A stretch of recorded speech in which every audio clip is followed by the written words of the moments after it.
let us explore the performance matrix that are used to evaluate models in classification problems. To understand the performance matrix, we first need to understand what is a confusion matrix. So if you see the confusion matrix, on the columns we have actual values. So actual it is 1 and actual it is 0. And in the rows we have predicted values. So 1 predicted or 0 predicted. If the actual value matches with the predicted value, like in this block or in this block, then we say it is true positive if the predicted value is positive, or true negative if the predicted value is negative.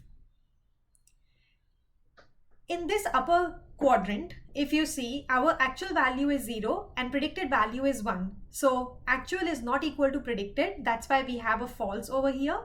And the value that we have predicted is 1, which means it is positive. That's why we have written positive here. Similarly, in this lower quadrant, if you see, our actual value and the predicted value, they don't match. Actual is 1, predicted is 0. They don't match. That's why we have a false here. And because we have predicted 0, which can be referred to as a negative value, that's why we say it is false negative.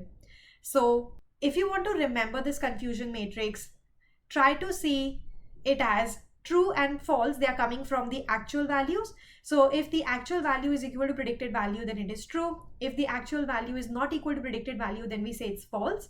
And these positive and negative, they come from the predicted value. If predicted value is 1, then we say positive. Otherwise, for 0, we say negative.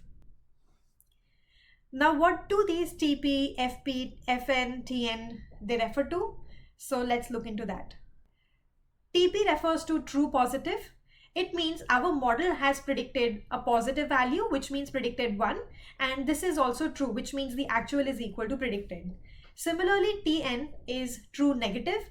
Our model has predicted negative, which means it has predicted 0. And this is true. So our actual value is also 0. Let's come to false positive. False positive is when the model has predicted a positive, which means model has predicted 1, and it is false, which means our actual result is actually 0. So the actual value is not equal to predicted value and the predicted value is 1. This is also called as type 1 error. And lastly, we have false negative, and false negative means the model has predicted a negative, which means it has predicted 0, but the actual result is 1. That's why the actual value is not equal to the predicted value, which is false negative.